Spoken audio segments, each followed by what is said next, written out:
It's about making that first connection. Your first impression is perceived by the guest by how is your energy level. It's like the energy level is how the people are going to read. So I think energy and speaking with anybody at any time and just being hospitable it's the key to life, dude.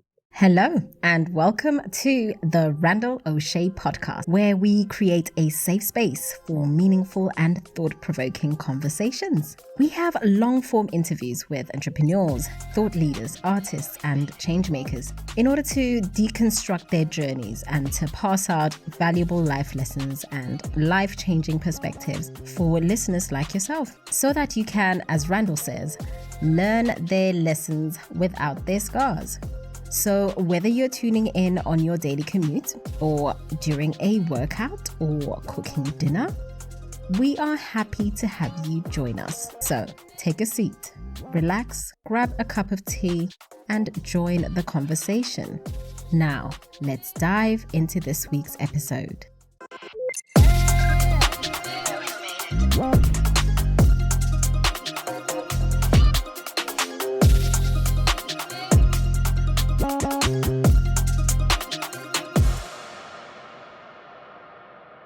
So today we have with us Justin Bonner, who's an executive chef who I've known for a long time. I don't know how many years, but it's been since 2005, 2005-ish maybe? Does that sound about Probably 2004. A long time.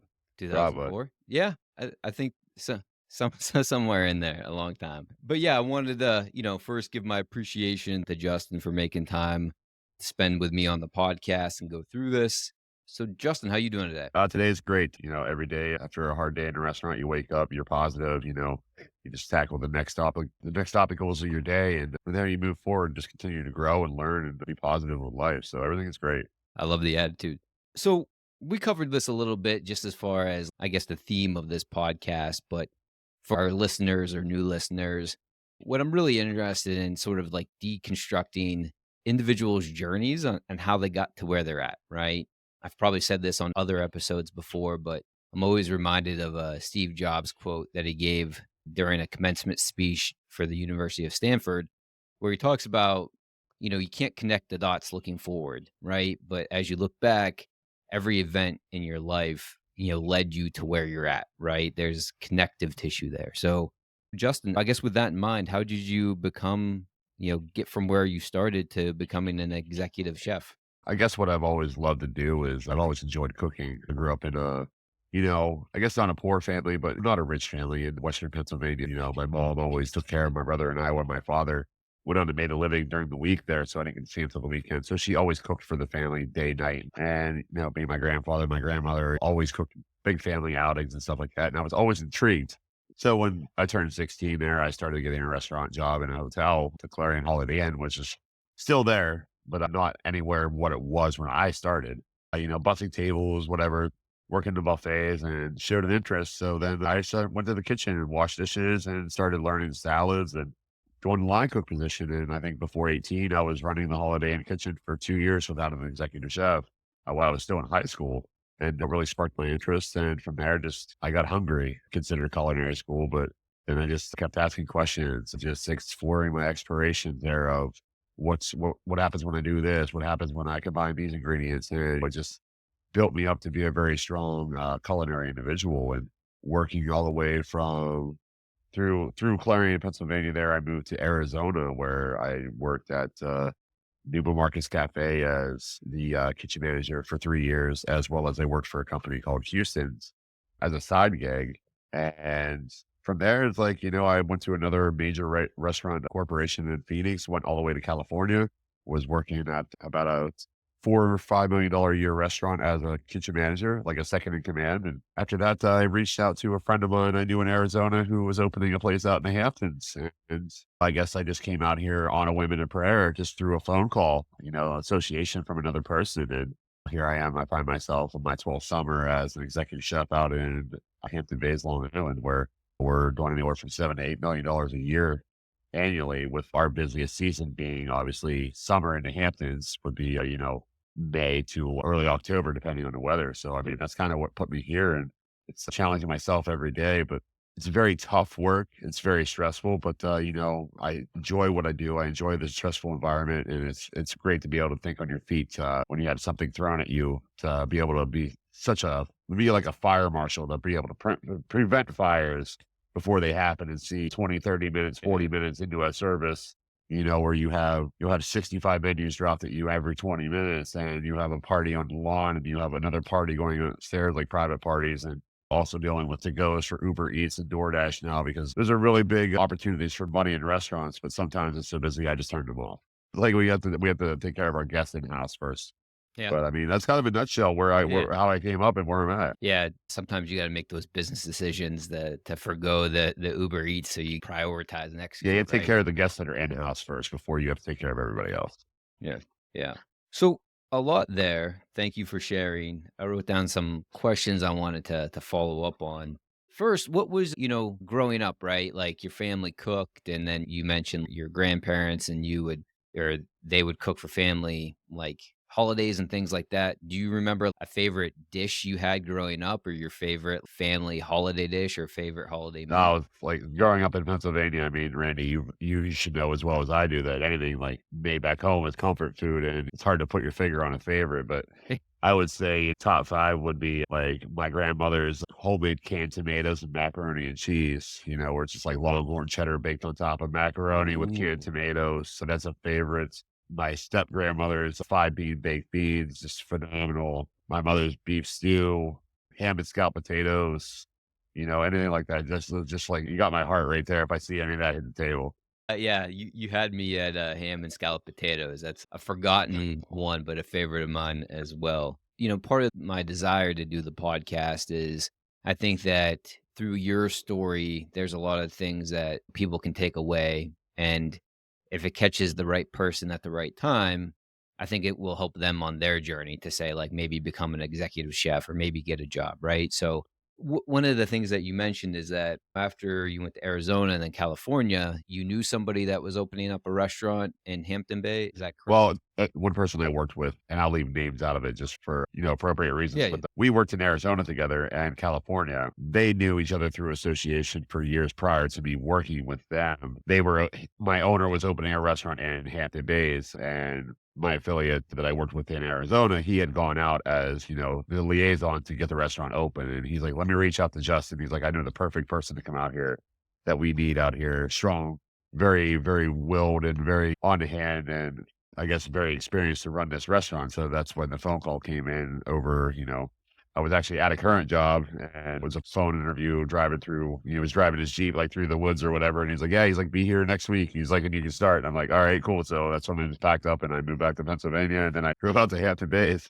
Yeah, nice. The thing there that it took me a while to learn this, and I wish I would have known it sooner, is that you get jobs by talking to people, right? And you get jobs through your network and you get jobs and opportunities. More broadly speaking, I guess I'll say you get opportunities from people, Right. right? People think that they can go to maybe the traditional route if you're looking for a new opportunity or if you're looking to become an executive chef, like, oh, I'll search a job board and see what's available out there. But that's not how the real world works. And if there's one piece of advice I have for people, like in career transition or, maybe high school graduates or college graduates looking to start their career, it's just talk to as many people as you can, right? You don't need to necessarily ask them for a job, but talk to people, get them to know you, get to know them, show them your character, and you'll be in a situation more than likely, like Justin was, to become an executive chef of a new It's restaurant. about connecting with people there, Randy. Whether you're going to see them again or whether you're going to see them tomorrow, it falls down to even in like the hospitality business.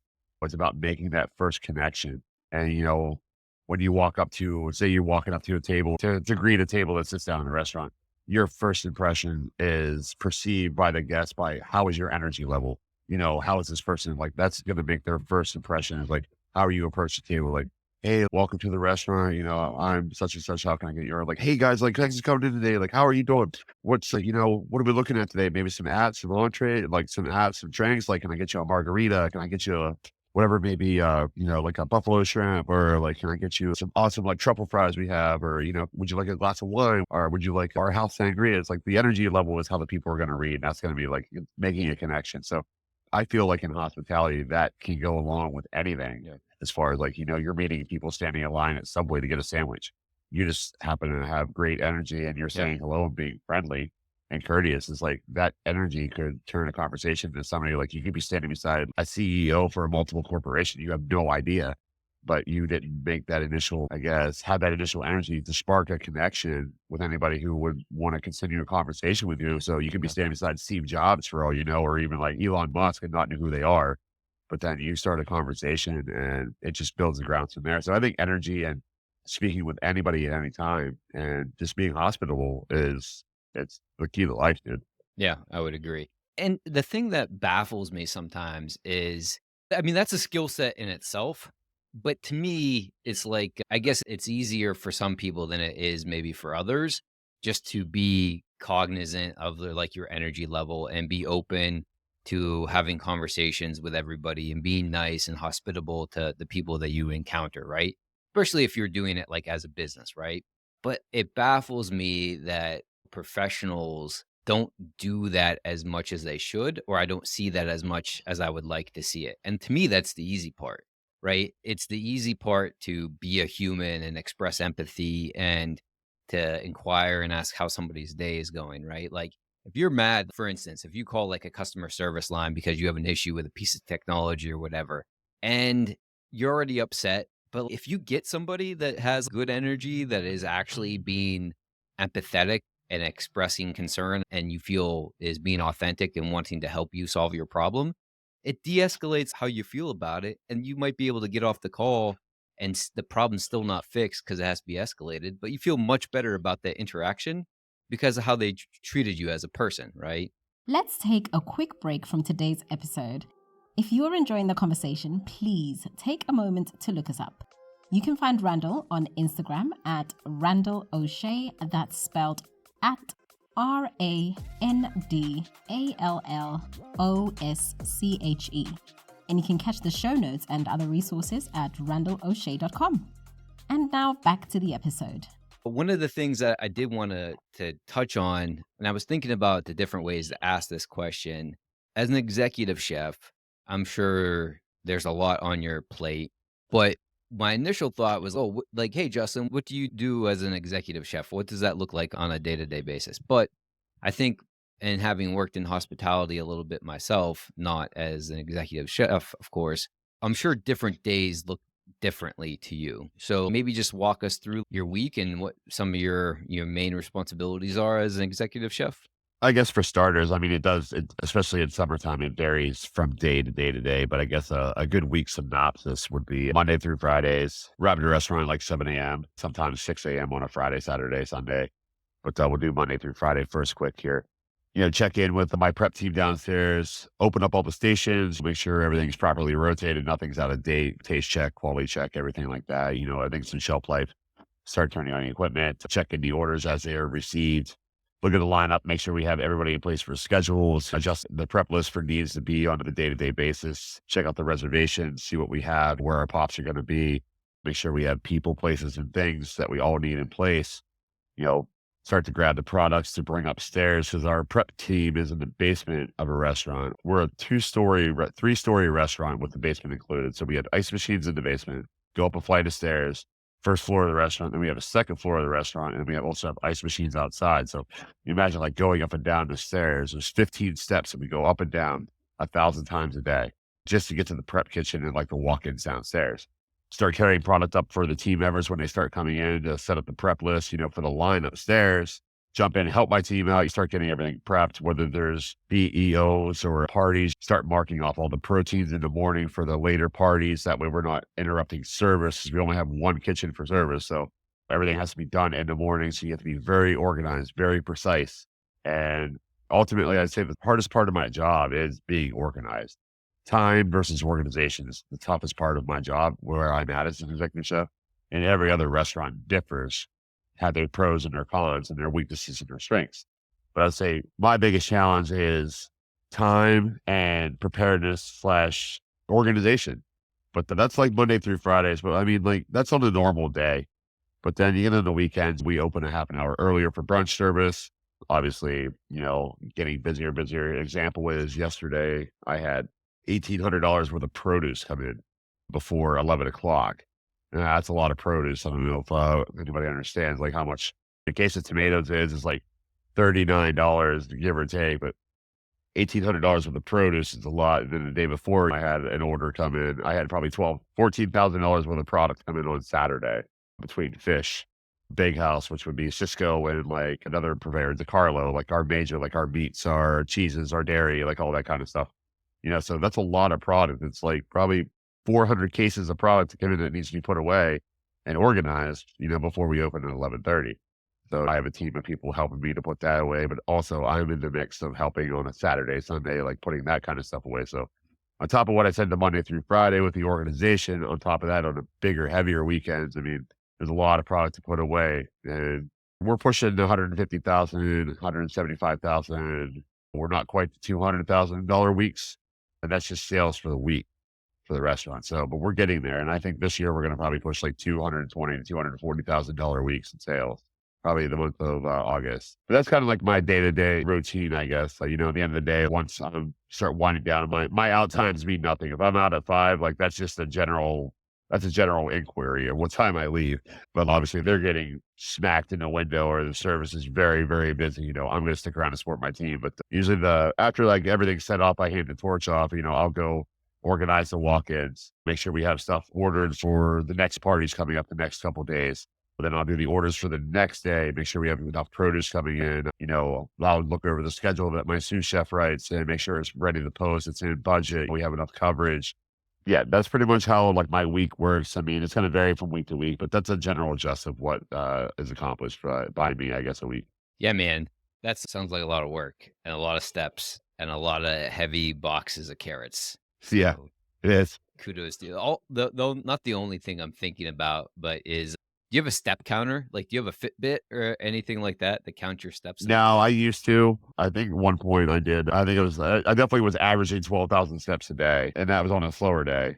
But I haven't had a Fitbit for a while, but I'm just I got curious, you. like what it would be now. Yeah. I also have a, I also have a, I also Man, have a bad I bad bet you ankle, it'd be dude. I have a insane. bad ankle too, and that just makes it even better. I was just thinking, I was cleaning my shower over the weekend and I was like, oh, with this like soap scum, it gets a little slippery in here. Maybe I need to put down some anti-slip stuff. And I'm like, this is all internal dialogue that I'm having with myself. It's just like, I'm not as elastic as I used to be. If I fall, something's going to break and I'm not going to be able to bounce back. There's a lot of things that I would still like to get into, but just in the interest of time, maybe it's good if we come back and do a part 2 of this. But 2 questions and then you will wrap this up and we'll come back and do a part 2. In our lives, in our careers, and you can take this like either way. It doesn't have to be just about being an executive chef. But what's the biggest pivotal moment that you've had that has pushed you in the direction of where you're at? And it can be professionally, it can be personally, but what was like, can you think of any moment in time where if it would have gone a different direction, you would be doing something different or be somewhere different versus how it ended up going and it led you to where you're at today? Can you think of any like one most pivotal moment in your life journey thus far? To be honest with you, I don't think I would be here if it wasn't for a few infractions with the law. I had said some stupid things as young kids do. It had to be on probation and stuff like that. And just, I guess, just knowing the crowd that you knew that we used to run around with there, Randy. Some of them were a little bit more wild than others, and some of them like to cause more problems. But I'm not being associated with them, but just being known by name. And then, judge back home, calling my aunt and saying once I was finished with all my stuff on paper, like, hey, I was free and clear to go. Don't worry about it. Him pushing me to go out of Clarion. Probably that pivotal point. I would not be here right now if he had called my aunt and said, just tell Justin to get out of here before something happens. They're going to make a lot of us with a lot of people, and I don't want him drugged back into the system for something he didn't do. Just like guilty by association, I guess. And that's that was a pivotal point in my life that pushed me to go to live out west. And, I was like, I need a job. I didn't have a job for 5 weeks out there, but, I found one. I dug my teeth in, dude, grabbed the bull by the horns. And I think that's what really elevated me to where the type of, not that I was a bad person, but elevated me to the work the workmanship that I create now is what that put me at. And it strive for me to be the best I can. And that's why I'm making six figures, working in one of the greatest vacation spots in the world. It's the Hamptons, and it's great. I mean, I love it. Yeah, I appreciate you sharing that. And I think for a lot of people, Western Pennsylvania, having grown up there myself, doesn't offer a lot to a lot of people. And I think one of the pieces of advice, regardless of any sort of infraction with the law or not, is that the world is a very large place and there's lots of opportunities outside of where you happen to have grown up. So whether it's Western Pennsylvania or somewhere else in like Appalachia or, any sort of rural town, that the world's a big place and there's lots of opportunities. You just have to be willing to take the jump and do what Justin did to, kind of go out and brave the big bad world and see what's there. Shout out to that, I guess you said a judge for talking to your aunt, but I mean, that's killer advice. For him to take the time to have that conversation, I think that that's a really, really like shout out to him for going out of his way and having that conversation. Cause from your standpoint, obviously that was a pivotal moment. And, if he didn't take the time and have that conversation with your aunt, who knows, right? Could be better, could be worse, but that has certainly pushed you in a direction where executive chef and living a good life. The last question before we wrap up here. What's the one piece, the most impactful piece of advice that you wish you could pass on to your younger self? I guess I would say don't hold yourself back. Take those risks. I guess what I'm trying to say, Aunt Randy, is don't overthink things.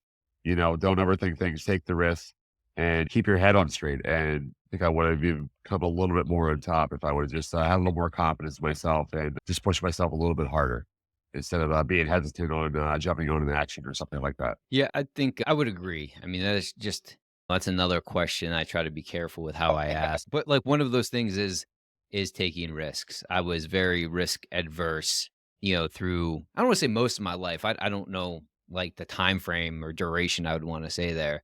But taking risks is something in my adult life that I've had to grow into. And I did it like deliberately and consciously because I realized that there was other opportunities out there. But to get those other opportunities, I would have to step outside of my comfort zone to, have the opportunity, grab the bull by the horns and take it from there. But Justin, I just want to say as we wrap up here, I appreciate your time. I appreciate your authenticity.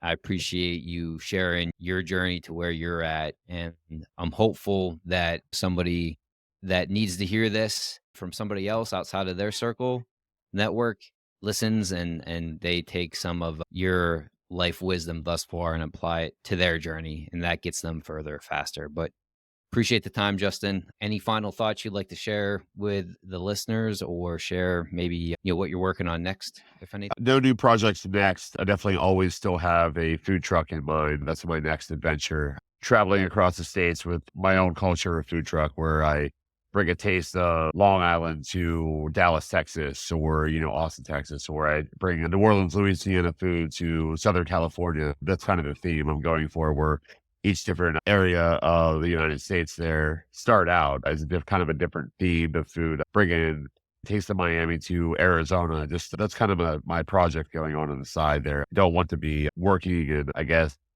multi-million-dollar, kitchen until I'm 55 years old. I'm not having time to spend with the family and stuff like that. Yes, it's been great, and yes, it's a great aspect to do, but it's a very tough life to find some balance. So I'm trying to work towards that goal of having a mobility and traveling and seeing the different countrysides and just doing what I love, and that's cooking and seeing people's faces when they eat my food. That's the biggest reward, is seeing the people's reactions of how good my food is when they eat it. And that's why I do what I do.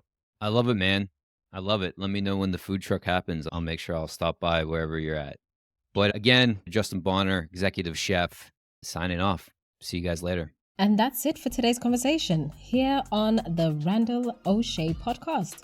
Thank you so much for joining us, and we hope that you've enjoyed listening as much as we've enjoyed recording it. Many, many thanks to our guests today for sharing their knowledge, their experience, and their life lessons. If you found today's conversation insightful, interesting, inspiring, please join our growing community by subscribing to the Randall Osché podcast on your favorite podcast platform and never ever miss another episode. We'd love to hear your feedback, so keep the community alive by sharing your takeaways from today's episode and use the hashtag Randall Osché podcast. Your feedback and interaction fuels our continued efforts to build a safe space for meaningful, long-form conversations. So thank you so much for the support. Until next time, stay curious, stay inspired, and keep the conversation going.